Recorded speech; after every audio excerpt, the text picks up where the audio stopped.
जो लोग love marriage करते हैं, यानी उनका रिलेशनशिप रहा है पिछले 10 वर्षों से, लेकिन वहाँ पे तो सब उनको सब कुछ बेहतरीन लग रहा है, सब कुछ साथ में रहा, इवन लिव इन में भी रहते हैं, वहाँ तो उनको सब कुछ बेहतर लग रहा है, लेकिन शादी के 1 वर्ष बाद ही उनका डाइवोर्स होने की स्थिति आ जाती है, तो वहाँ पे क्या कुछ दोष आ जाते हैं? उसके पीछे हालात क्या होता है, जब तक लिव इन में भी रह रहे हैं तो आदमी एक फॉर्मेलिटी में जीता है। जब तक दोस्ती है तब तक फॉर्मेलिटी है, और जब तक लिव इन में भी है तब तक भी फॉर्मेलिटी है।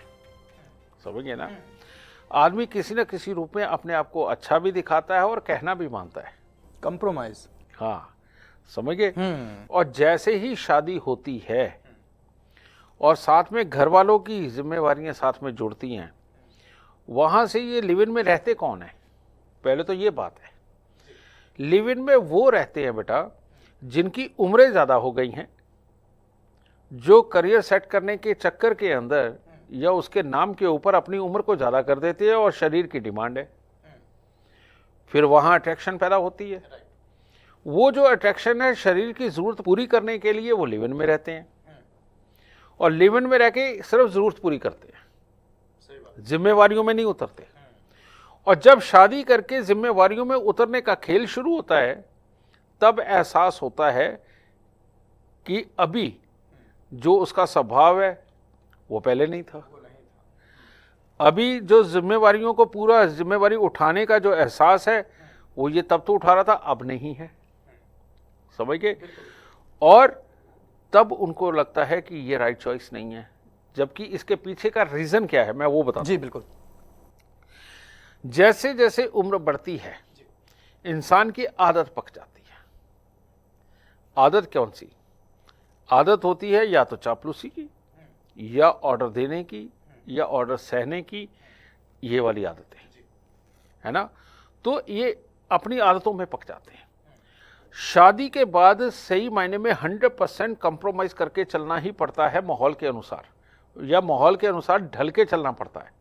लड़का और लड़की बड़ी उम्र के हो चुके होते हैं, जिसके कारण वो अपनी आदत नहीं छोड़ता, वो अपनी आदत नहीं छोड़ती। समझ गए? राइट। तो ऐसी अवस्था के अंदर उनको लगता है कि ये राइट चॉइस नहीं है, जबकि वहां पर वो चॉइस उनकी अपनी पसंद की थी। बिल्कुल बिल्कुल बिल्कुल। ठीक है, वो उनको कम से कम फिजिकली तो आजमा चुके ना। बिल्कुल बिल्कुल बिल्कुल। अब मेंटली एक अपने आप को करना था, वहां उनको फिर नजर आने लगेगा। जब लिव इन में रहते थे तब ये था कि ये सिर्फ मुझे प्यार करता है या मेरे को प्यार करती है, और जब शादी हुई तो उनको पता चलता कि नहीं, ये मेरे अलावा अपने भाई बहन को भी प्यार करता है, माता पिता को भी प्यार करता है, अपने यार दोस्तों को भी प्यार करता है, और उनको भी टाइम देता है। बस वहीं पे आके पंगा पड़ जाता है। यहाँ रिश्तों की एक पारदर्शिता सामने आती है, जो कि सामने वाले पार्टनर से हजम नहीं होने लगती है। हाँ। और यहाँ पे क्लेश होने शुरू हो जाते हैं। यही कारण है कि हमारे यहाँ हिंदू समाज में भी बहुत छोटी उम्र के अंदर पहले शादी कर दी जाती थी, और बाद में गौने की उम्र तक के लिए रुका जाता था। शादी के बाद भी बेटी बाप के घर पे रहती थी। ठीक है, और उसको ये एक एहसास छोटी उम्र के अंदर दे दिया जाता था कि तेरी शादी हो चुकी है, ताकि उसके मन का जो प्रेम है अपने पति के लिए, पति के परिवार के लिए बना रहे। वो छोटेपन से सुन के बड़ी होती थी कि तेरा घर तो वो है। उसके पहले ही भावनात्मक रूप से उसको तैयार कर दिया जाता था कि तेरा घर वो है, तेरे सास ससुर वो है, तेरे देवर जेठ वो है।